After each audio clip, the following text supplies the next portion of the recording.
Vamos a hablar en esta ocasión las evidencias que prueban la verdadera conversión. Las evidencias que comprueban la verdadera conversión.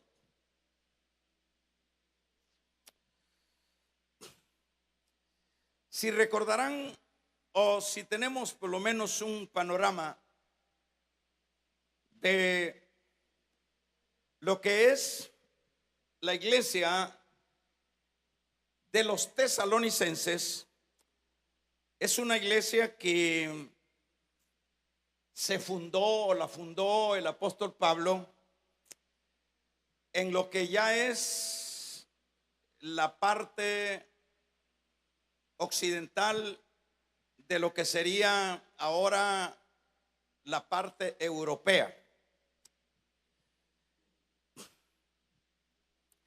Es interesante cómo Dios, dentro de sus planes, dentro de su amor para bendecir a las naciones, a las ciudades, a las familias, a las personas, siempre tiene maneras, formas, cómo llevar siempre el evangelio de la gracia a esos lugares. Y eso es lo que nosotros vemos acá con respecto a los tesalonicenses. Dios concedió llevar este mensaje a través del apóstol Pablo. Este mensaje o esta predicación que lleva Pablo a esta ciudad, hermanos, no crea que Pablo se fue a estacionar ahí un par de años. De acuerdo a lo que se conoce de este tiempo que Pablo predicó en esta ciudad, se dice que apenas fueron 4 semanas, o serían en este caso un mes. La razón por la cual fue tan corto lo que es o fue la predicación de la palabra en este lugar, bueno, siempre debemos de saber que las persecuciones, los enemigos de la fe, era lo que siempre prevalecía más dentro de este mundo civilizado, de este mundo romano, de este mundo judaico. Las persecuciones, por las razones de que siempre el evangelio lo que predicaba era el señorío de un Cristo que había resucitado, que estaba vivo y que era el camino de salvación.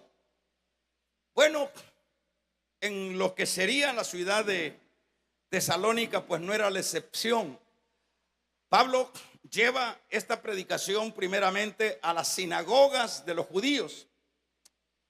En el capítulo número 17 del libro de los Hechos, allí vemos nosotros que él llega luego de haber salido de Filipo y predicó esta palabra prácticamente en este breve tiempo, pero tuvo que salir y tiempo después nosotros vemos ya lo que Pablo hizo, que es enviar esta primera carta a esta iglesia, que realmente, aunque había sido tan corto su tiempo de escuchar la palabra, estas personas, muchos de ellos abrieron el corazón, muchos de ellos fueron receptivos a este mensaje.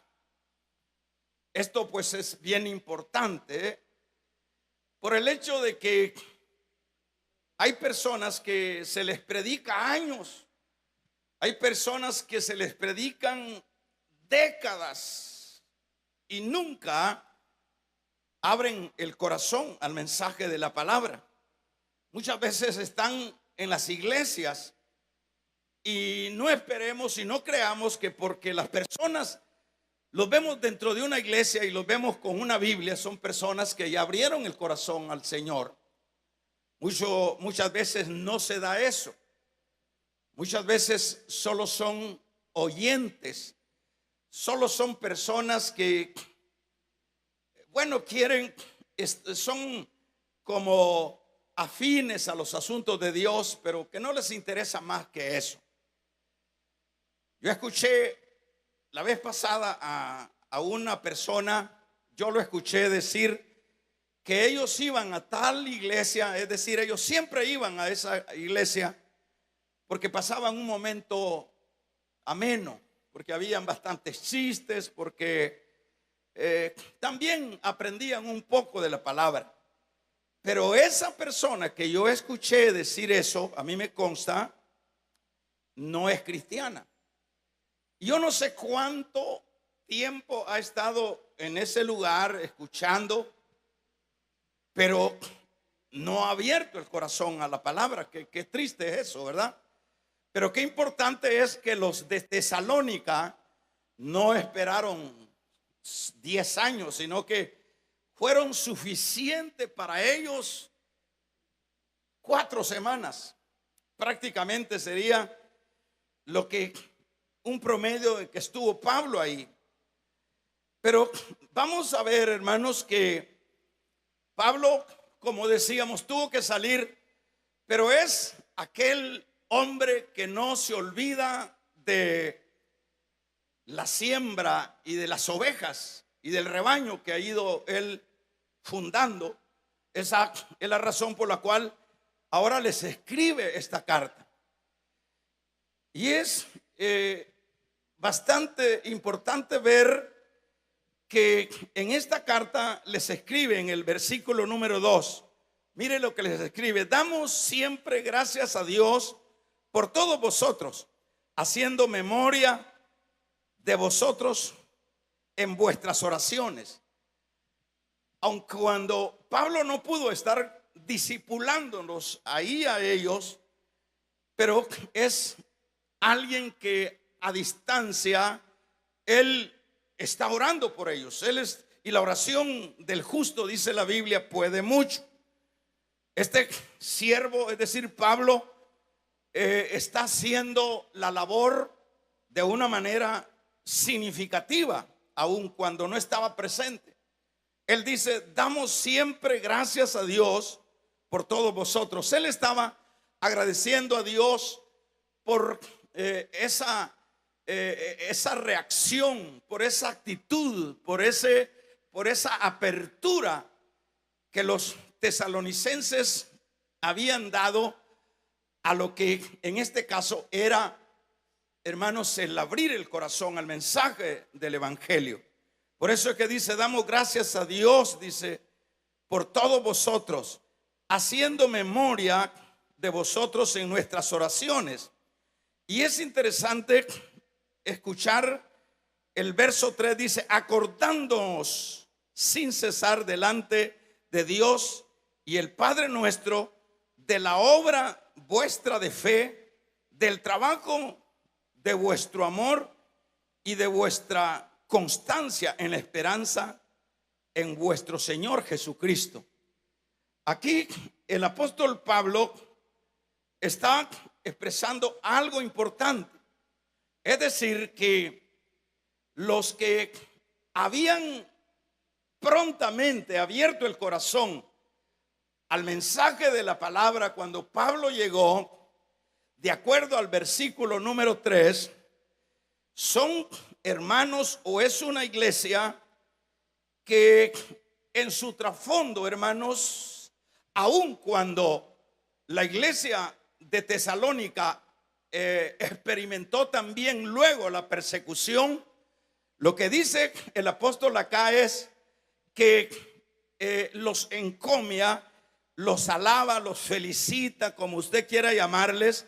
Dice, por la obra de fe, es decir, por esa fe que ellos manifestaron en recibir al Señor.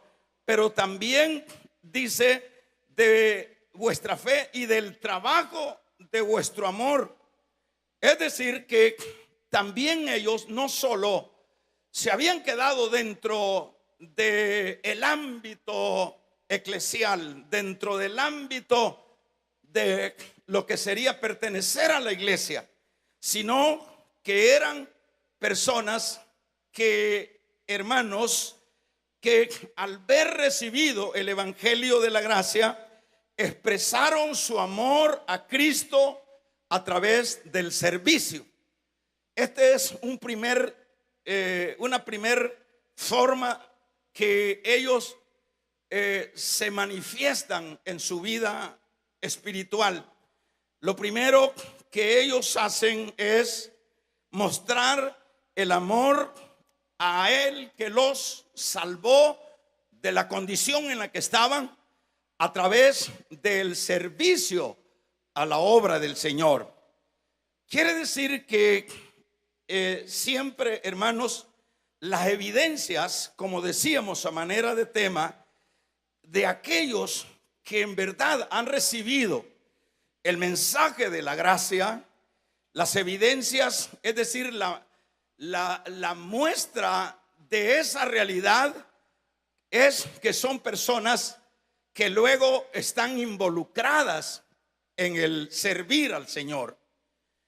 De hecho, sin duda, los de Tesalónica sabían, hermanos, que los compatriotas de ahí, los ciudadanos de ahí, ellos necesitaban también escuchar el mensaje de salvación. Y no se quedaron sentados en la iglesia, no se quedaron inertes en los asuntos espirituales, sino que son personas que van también a repartir de aquello que ellos habían recibido.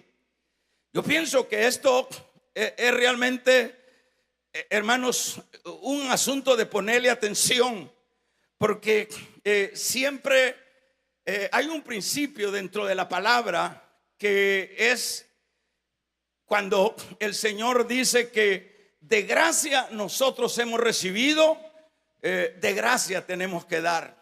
No podemos quedarnos inactivos cuando hemos sido bendecidos, porque quiero decirle que la bendición más grande para un ser mortal como somos los hombres, los seres humanos, la bendición más grande no sería tener las mejores cosas en esta tierra, no sería tener oro, plata y fama y poder. La mejor y la más grande bendición para un ser mortal es, hermanos, el poder escuchar el mensaje de la gracia, y no solo escucharlo, recibirlo.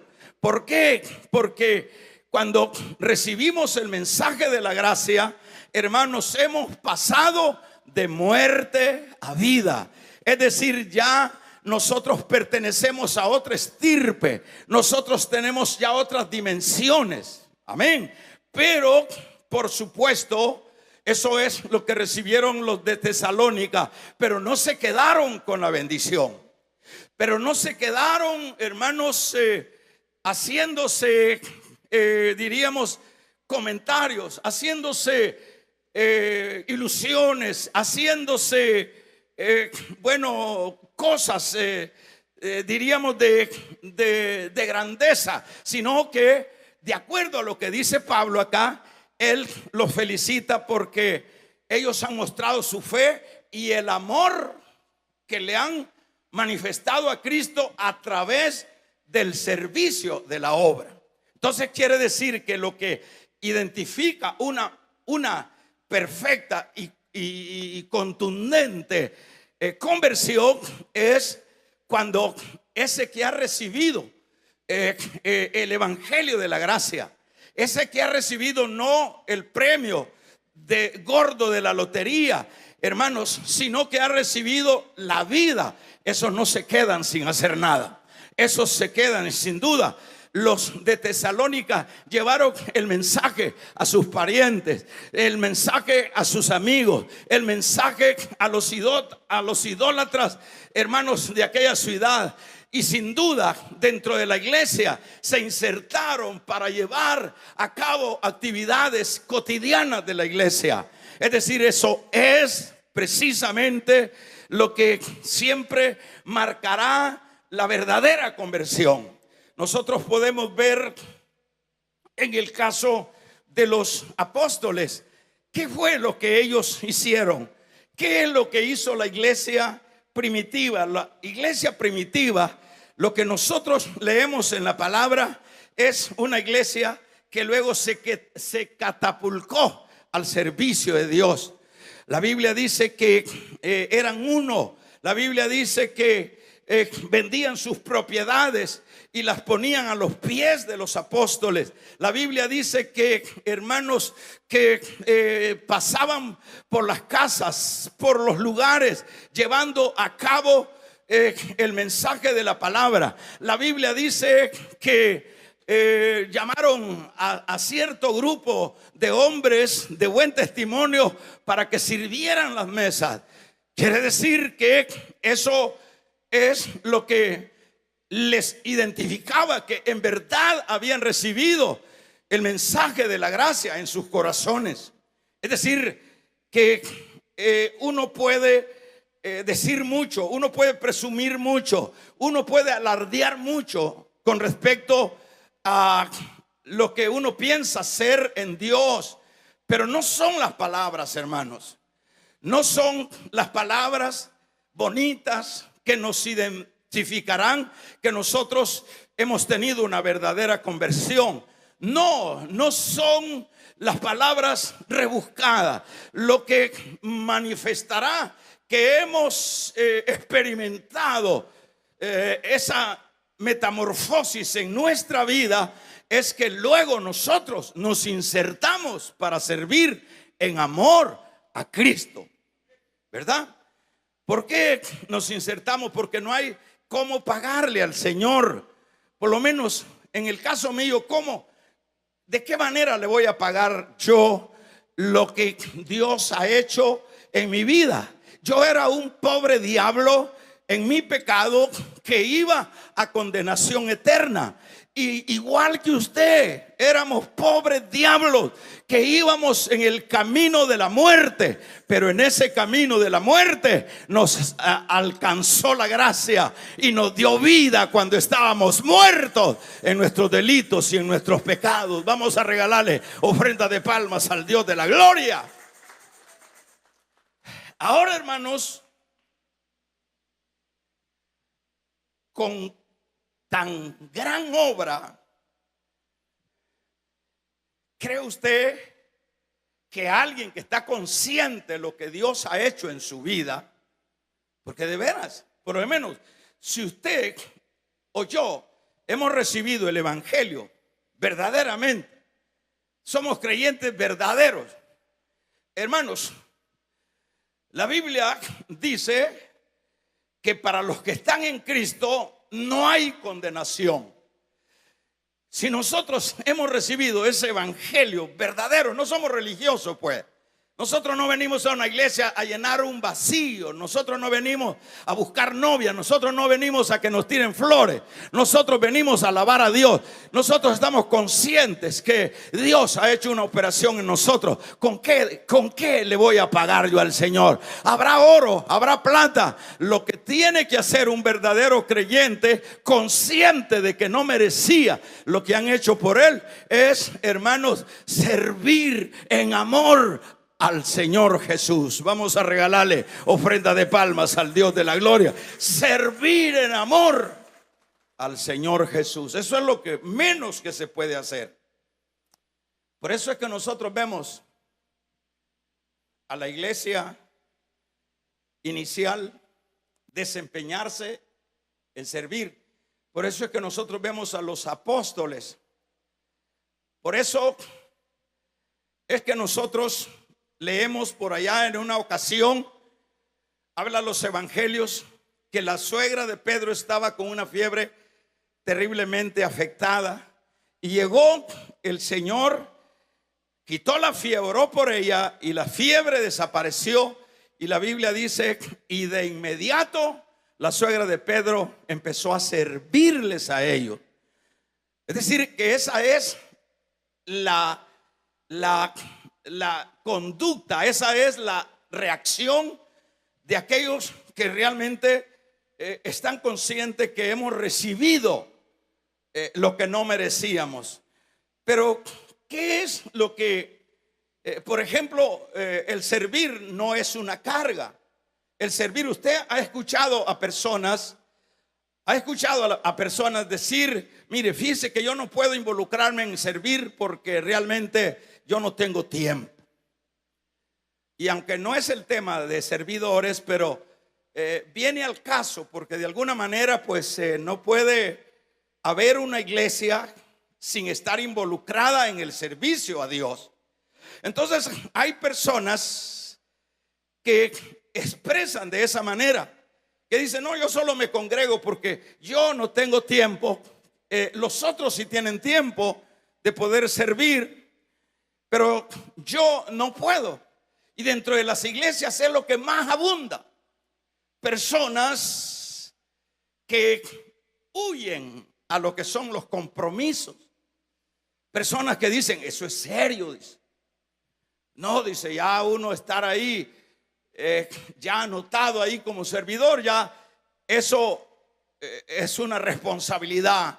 Bueno, ¿sabe qué es? ¿Qué es lo que está expresando?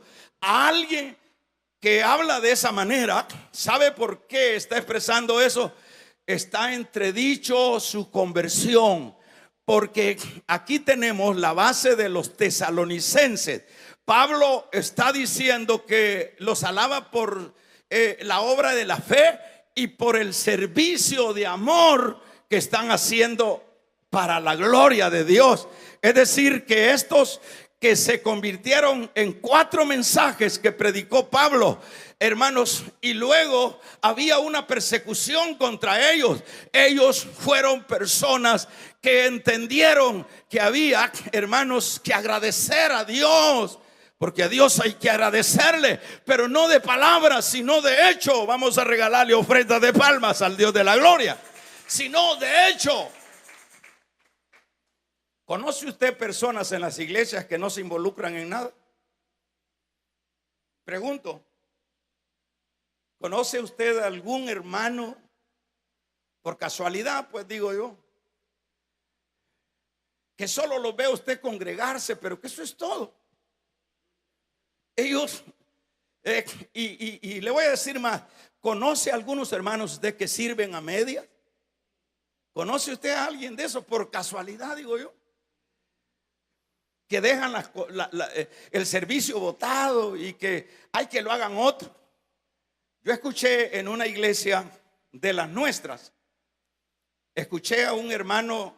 Yo admiraba a este hermano, yo lo admiraba, y en el sentido de que este hermano, digo yo, mi respeto, es un hombre que está al pie del pastor y que bueno, y ahí atento el varón este. Pero me sorprendió en una ocasión, un día de estos, que lo saludé y le digo, ¿y qué tal? Ay, hermano, me dijo, ya estoy para irme para Estados Unidos, ya me pidieron allá, me dice. Entonces, ¿sabe qué se me vino a la mente? Este tipo de cristianos, digo yo, son mentirosos, no han tenido una verdadera conversión. Es que cuando uno tiene una verdadera conversión, damos un gloria a Dios. Vamos a regalarle una ofrenda de palmas al Dios de la gloria. Aunque te pida tu abuela, tu madre, tu suegra o quien sea, cuando nosotros estamos, hermanos, involucrados dentro de la obra de Dios en gratitud, sirviéndoles, no estamos para atender, hermanos, invitaciones externas. Nosotros estamos centrados para servir en amor, en gratitud a aquel que nos amó sin haber, hermanos, nosotros merecido su amor. A mí me sorprendió, dije, eso me vino a la mente. De este tipo de gente tan llenas las iglesias, que media vez le sale un trabajito, hasta ahí llegó el servicio. Media vez le salió ahí un su asuntito de carne, hasta ahí llegó el privilegio, el servicio. Media vez les incomodó algo, hasta ahí llegó el servicio. Pero las evidencias, como decíamos a manera de tema, hermanos, lo que identifica que en verdad hemos experimentado un nuevo nacimiento, como fue el caso de los tesalonicenses, es que dice Pablo: los felicito por la obra de fe y por el servicio de amor que prestan al Señor Jesucristo. Es decir, que esta gente es de admirarla. No solo, si usted estudia el trasfondo de la iglesia de Tesalónica, bueno, yo le dije por qué Pablo se fue luego de un mes, porque los mismos judaizantes empezaron a perseguirlo, que no se hablara de ese nombre, y esto se trasladó a los hermanos e incluso a algunos judíos cristianos que se convirtieron en este mes. Hermanos, también se experimentó sobre ellos la persecución. Era motivo suficiente para salir corriendo. Era motivo para agarrar aquel versículo que dice por ahí: lo agarran los flojos, el sabio ve el mal y se aparta. Pero los verdaderos creyentes no se agarran de esos versículos. Vamos a regalarle ofrendas de palmas al Dios de la gloria. Los verdaderos creyentes se mantienen, hermanos, en el compromiso. Y eso es lo que hacen los tesalonicenses.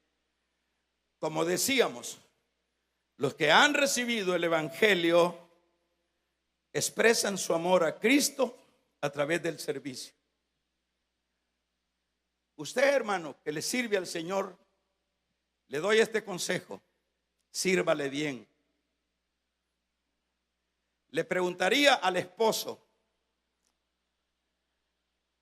es decir, porque serían los roles, ¿verdad? Acá de acuerdo a la Biblia, es decir, las atenciones de la esposa para con el esposo.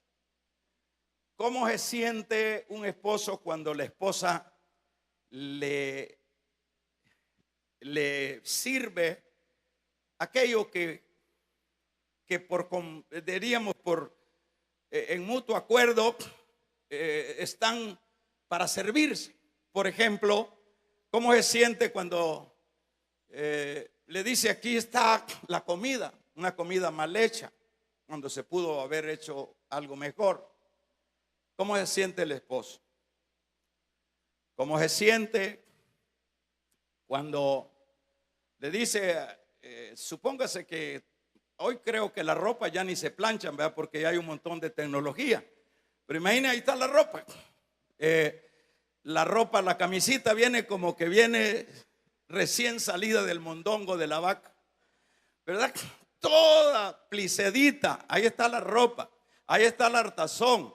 Ahí está. Es decir, si ella no está cumpliendo ese rol que lo establece la misma palabra, y porque en conveniencia lo aceptamos el uno y el otro, ¿cómo se siente el esposo? ¿Cómo se siente la esposa cuando el otro también no corresponde de la manera que debería de corresponder? Mal.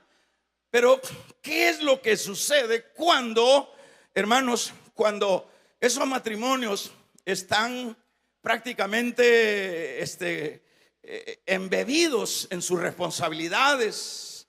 Por ejemplo, el esposo, hay ese machismo que alguien busca casarse para que le sirvan, pero eso no debe de ser así. Debemos de casarnos para servir.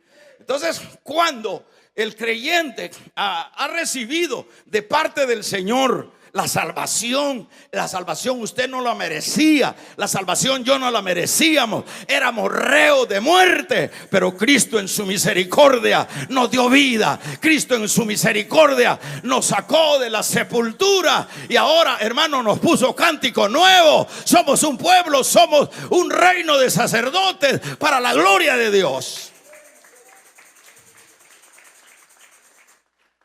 Y ahora usted ha oído un canto por ahí que antes nosotros lo cantábamos. ¿Cómo podré pagarte, Señor? Dejando el privilegio botado.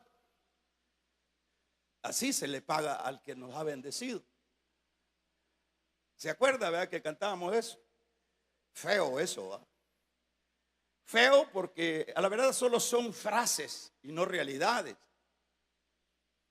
Entonces los tesalonicenses, hermanos, nos enseñan, de acuerdo a lo que leemos acá, que son personas que en amor por lo que han recibido, les sirven al Señor. Sin duda se fueron a predicar la palabra, sin duda se involucraron en las diferentes actividades de la obra local de Tesalónica. Y eso era muestra, damos un gloria a Dios, de esa verdadera conversión. Ahora, también, hermanos, el apóstol Pablo habla en este mismo versículo que estábamos leyendo, en el versículo número 3, póngale atención, ya vamos finalizando. Dice, acordándonos sin cesar delante del Dios y Padre de nuestra obra de fe, de vuestra fe, del trabajo, de vuestro amor y de vuestra constancia en la esperanza en nuestro Señor Jesucristo. Es decir, habla de la constancia, habla de esa firmeza en la fe de esta iglesia, hermanos, tan recién, diríamos, fundada. Habla que yo no sé qué es lo que estos habían, qué es la experiencia que habían tenido, pero no es de extrañarse que cuando uno tiene una verdadera conversión, hermanos, las cosas viejas pasaron y aquí todas son hechas nuevas. Vamos a regalarle ofrenda de palmas al Dios de la gloria. Entonces el creyente verdadero permanece firme en la fe y en la esperanza del regreso de Cristo. Usted ve que Pablo tuvo que escribir la segunda carta y hay que ver cuál es el trasfondo por cual Pablo escribe la segunda carta. El trasfondo de la iglesia de Tesalónica era persecución, no era una cosa sencilla. Los andaban buscando para encarcelarlos, para quitarles sus bienes y para matarlos si era posible. Pero Pablo, ¿cuántos damos un gloria a Dios? Pablo dice en este versículo, por vuestro amor y vuestra constancia en la esperanza en nuestro Señor Jesucristo. Constancia, entiéndase, perseverancia. Eran personas que estaban perseverando. ¿En qué base estaban perseverando? En la espera del Señor Jesucristo. En la espera, porque esa es la base del creyente. El creyente debe de saber que tenemos una esperanza. Damos un amén. Y una esperanza que no avergüenza. A nosotros se nos hizo una promesa como iglesia.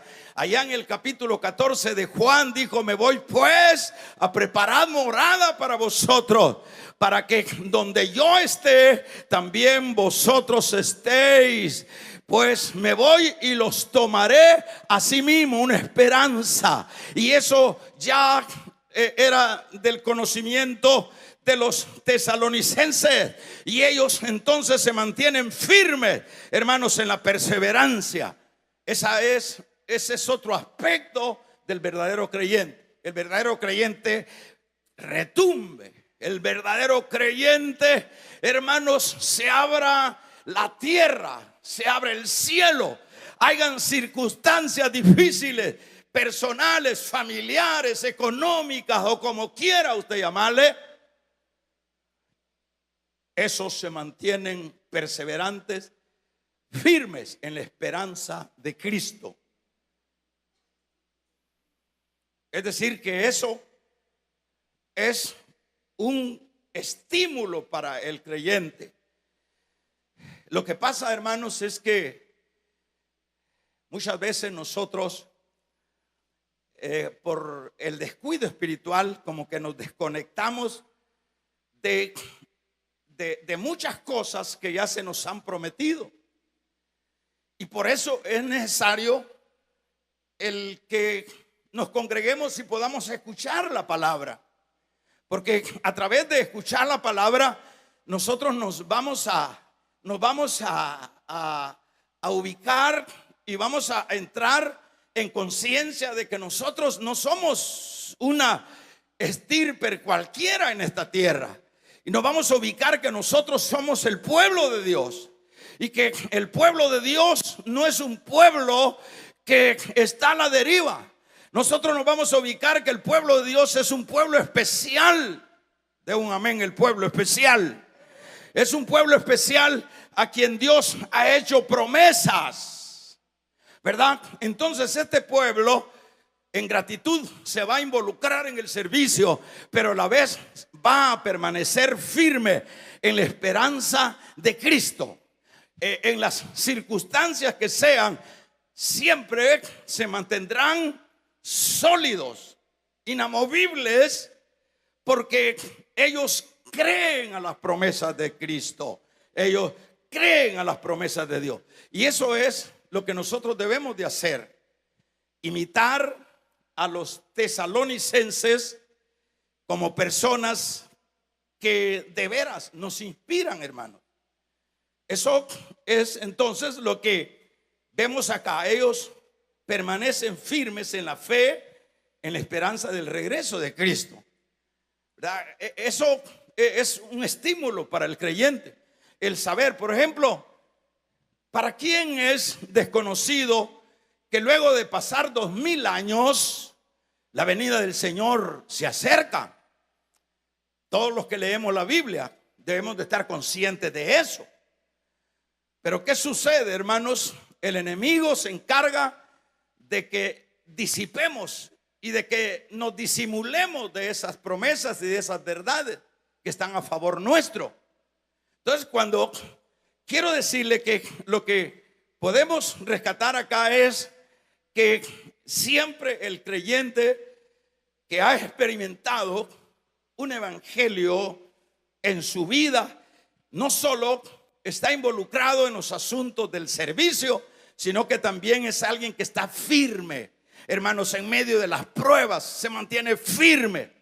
¿Y en qué base se mantiene firme? En la esperanza que un día, menos pensado, aparecerá el Salvador. Esto es una gran esperanza. Esta esperanza no la tienen los impíos. Esta esperanza no la tiene el mundo. El mundo siempre está esperanzado en los hombres. Usted ve en el campo político, hermanos, ahí están pidiendo allá un salvador político y les dan un salvador político. Por ejemplo, en la Alemania, en la Alemania de Hitler, Alemania había caído en una situación política, económica, hermanos, de lo más precario. Y apareció, ellos necesitaban un redentor, un líder que lo levantara. Les apareció el líder. Y vea lo que sucedió, hermanos. Nosotros no estamos esperando a un líder político. Nosotros no estamos esperando a un líder religioso. Nosotros no estamos esperanzados en una economía de la tierra. Nosotros estamos esperanzados en el regreso precioso y maravilloso del Cristo, que un día dijo que vendría a recoger a su pueblo. Entonces, ¿acaso no hay suficiente razón para mantenernos firmes en la esperanza? En la esperanza de Cristo. Porque los hombres fallan, pero hermanos, el que jamás no fallará se llama Cristo. Por eso es que dicen en Juan, si no fuera así, no les hubiera dicho. Por tanto, si no fuera así, yo no les mintiera, no les dijera esto. Por tanto, me voy a preparar morada para vosotros, para cuando yo venga, tomarlos a sí mismo y para que estén donde yo esté. Esa es la esperanza que debe de prevalecer en el corazón de un verdadero creyente. Imagínense ese hermanito que ya lo pidieron allá. ¿Y a qué van esos hermanitos a que los pidan allá? ¿A qué van? Pregunto, ¿a qué van? A morirse allá. A morirse. Si es que todavía tienen fuerza, se emplean y se vuelven ídolos del dólar. ¿A qué van esas pobres almas que aquí tuvieron vida? ¿Qué quiere decir? No tienen compromiso con Dios. Todo es superficial y eso es malo. Es malo, no debe darse. O es porque no ha habido una verdadera conversión. Pero en el caso de los tesalonicenses es interesante ver que no solo están sirviendo, sino que están firmes. Damos un amén, iglesia. No, que están firmes en la esperanza.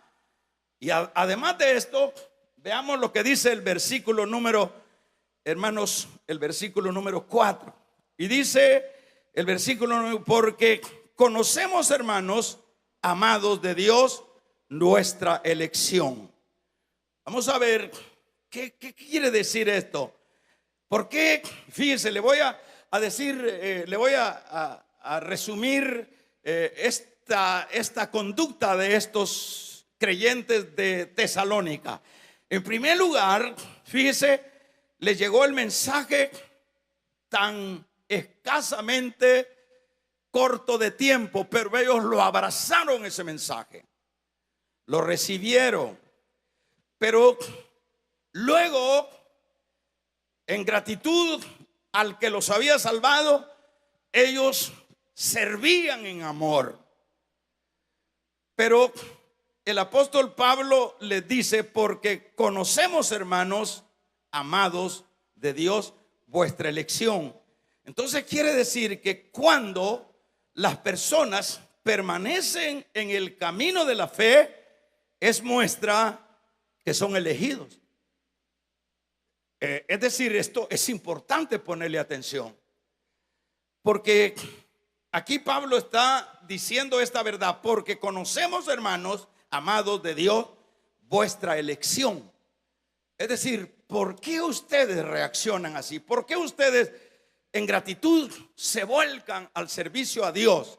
¿Por qué ustedes, aún en medio de las persecuciones, ustedes se mantienen firmes en la esperanza de Cristo?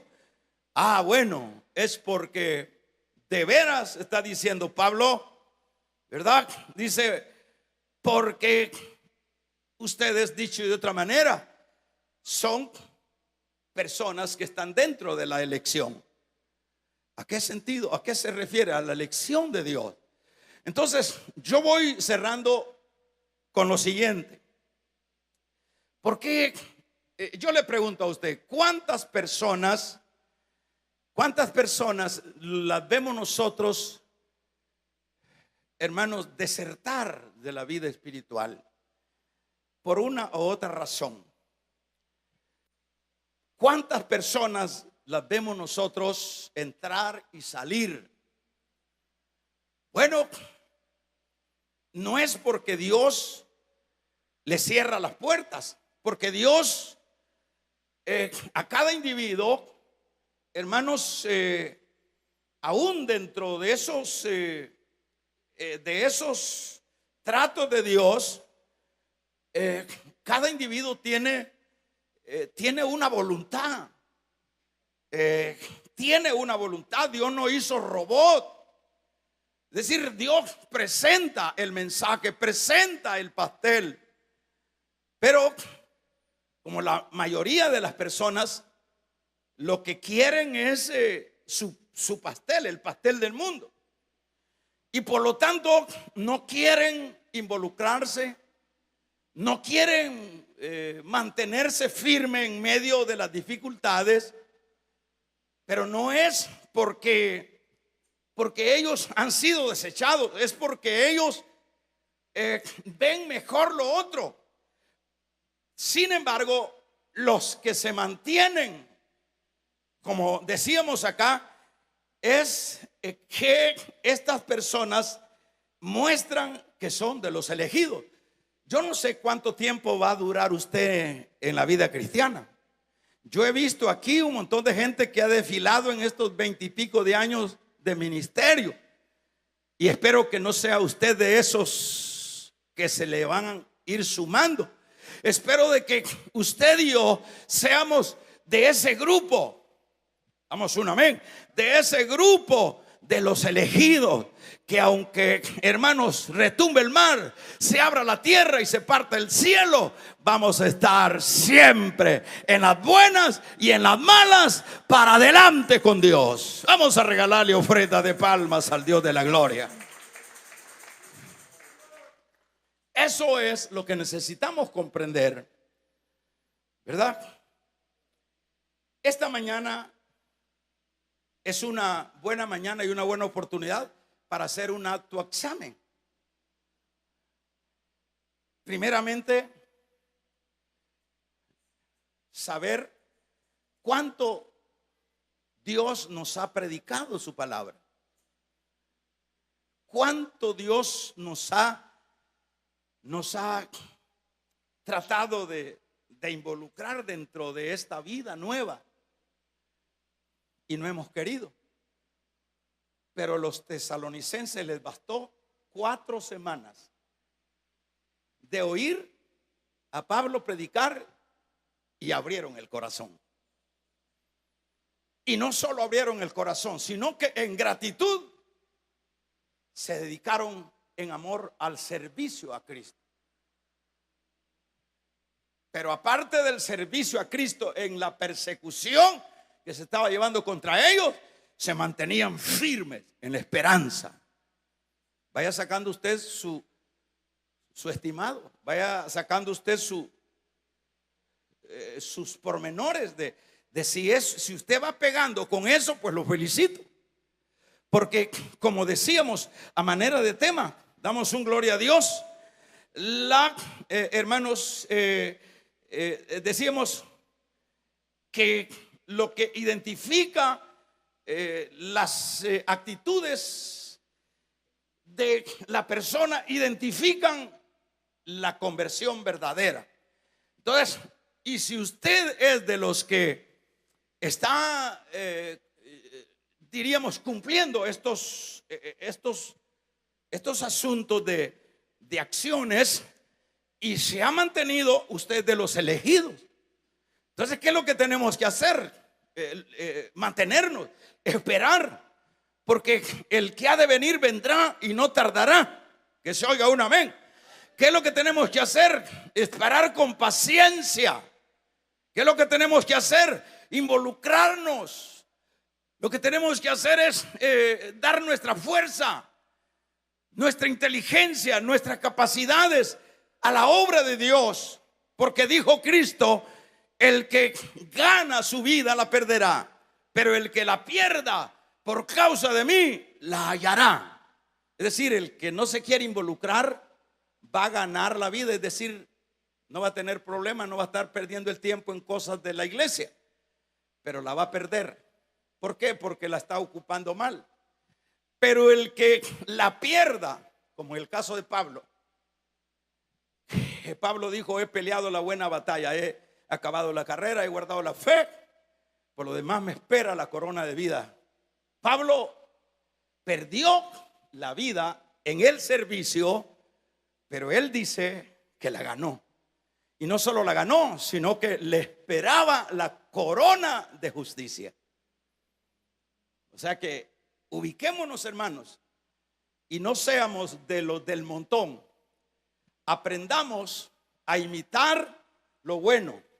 Imitemos a Cristo primeramente y también a movimientos evangélicos como los tesalonicenses, que nos enseñan realmente de qué manera es que reacciona un verdadero creyente. Si usted llega a la conclusión de que realmente usted no ha experimentado una verdadera conversión, ¿qué es lo que tiene que hacer? Lo que hacen muchos es irse otra vez y dicen tal vez en otra ocasión, pero el día de mañana, dice Santiago, no es nuestro. ¿Qué es lo que tiene que hacer la persona que llega a la conclusión de decir, a la verdad, mi conducta no pega con un verdadero cristianismo? Entonces, ¿qué es lo que tengo que hacer? Reconocer y entrarse. Cuando usted entra y empieza a desarrollarse en este nuevo espacio de vida, usted muestra que es de los elegidos. Así que nada hacemos con estar afuera. Nada hacemos. Al peligro de cualquier fracaso o al peligro de perder la vida en un momento, y nos fuimos sin Dios y sin esperanza. Pero esta mañana es una buena mañana. Cierre sus ojos. Esta mañana es un buen momento